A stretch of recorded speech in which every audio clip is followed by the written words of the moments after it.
tout le monde, j'espère que vous allez bien. Un immense plaisir de vous présenter une nouvelle leçon de langue et communication intitulée Exprimer ses sentiments. L'objectif de notre séance, c'est exprimer d'une manière appropriée un sentiment de peur, d'inquiétude et de désarroi. Avant de commencer, essayez de répondre aux questions suivantes. Que ressentez-vous face à un danger ou une menace sérieuse? C'est peut-être un sentiment de peur. Deuxième question, quel sentiment éprouves-tu lorsque tu affrontes un grand problème? C'est peut-être un sentiment de tristesse ou sentiment de colère. Alors, pour commencer notre séance, je vous demande de prendre vos manuels, la page 123. Essayez de lire les 3 supports, d'accord? Lisez-les attentivement et puis répondez aux questions suivantes. La première question, qu'indiquent ces expressions, c'est-à-dire les expressions écrites en gras. Deuxième question, relevez le sentiment exprimé dans chaque support. D'accord? Troisième question, indiquez la cause de chaque sentiment dans les 3 supports. Quatrième question, précisez le moyen employé pour exprimer des sentiments dans chacun des 3 supports. Je vous invite, mes chers élèves, d'arrêter la vidéo là, d'accord? Essayez de répondre aux questions avant de reprendre la vidéo. Alors, on commence ou bien on répond aux questions. La première question, qu'indiquent ces expressions? Bien sûr, il indique des sentiments. Pour la deuxième et la troisième question, vous trouvez les réponses dans ce tableau.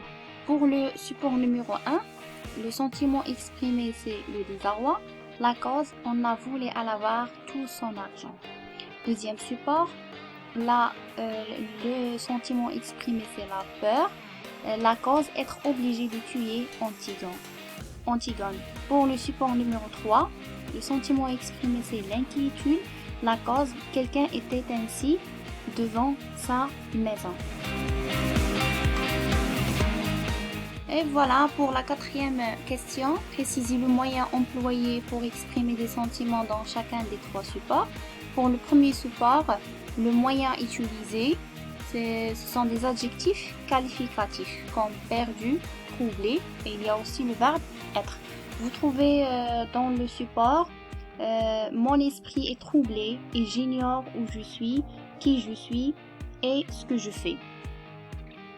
Pour le deuxième support, le moyen utilisé, vous allez avoir peur. J'ai peur d'être obligé de te faire tuer, etc. Donc, c'est l'expression utilisée pour exprimer le sentiment de peur. Le moyen utilisé dans le support numéro 3, vous trouvez l'adjectif inquiet et le verbe être. Vous avez je suis inquiet de savoir, pourquoi elle était ainsi devant ma maison.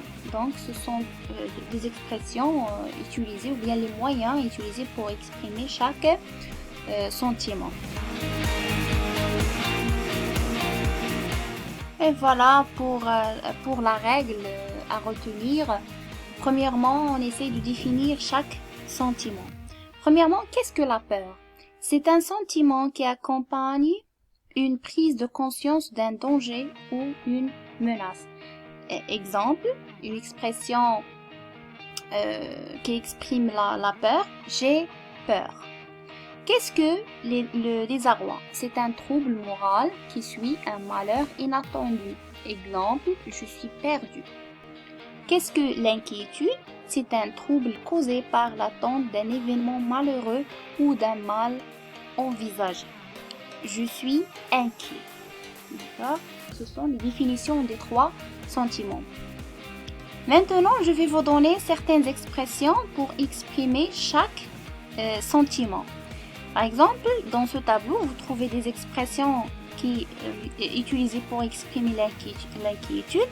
Donc, je suis inquiète, je me sens inquiet, j'ai des inquiétudes, j'éprouve un sentiment d'inquiétude, je ressens de l'angoisse, de la crainte, je m'inquiète, je crains. Donc, ce sont des exemples. Voilà, et pour la peur, on trouve des expressions comme j'ai peur, j'éprouve un sentiment de peur, je suis terrorisée, je suis effrayée. D'accord? Et pour exprimer le désarroi, on peut utiliser je suis désemparée, je ne sais pas que faire, je ne sais pas quoi faire, je suis perdue. D'accord? Alors, si vous avez des situations, par exemple de communication, qui vous demandent d'utiliser des expressions pour exprimer l'inquiétude, la peur ou bien le désarroi, vous pouvez utiliser des expressions de ce tableau. Bien les expressions de ce tableau. Alors, j'espère que vous avez bien compris la leçon. Maintenant, on passe aux exercices d'entraînement. Je vous demande impérativement de faire ces exercices de la page 124. D'accord? Les exercices de la rubrique Je m'entraîne. Vous avez 3 exercices. Je vous demande de les faire dans le cahier de devoirs et envoyez-les via WhatsApp. D'accord? Je vais vous expliquer les questions. J'identifie le sentiment exprimé dans les phrases suivantes. Je vous donne le premier exercice, la première phrase, le premier exemple. La panique me prend. Donc, cette expression exprime quel sentiment? Est-ce qu'il s'agit d'un sentiment de peur, d'inquiétude ou bien de désarroi? Bien sûr, ici, essayez de relever l'expression la panique, c'est-à-dire la peur. Alors cette expression exprime la peur. Essayez de lire le reste, les autres phrases, et vous identifiez le sentiment exprimé par ou bien dans chaque phrase. Le deuxième exercice, quel sentiment éprouve chacun des personnages suivants? Vous avez ici des personnages, d'accord? Chaque personnage éprouve un sentiment différent. Lequel?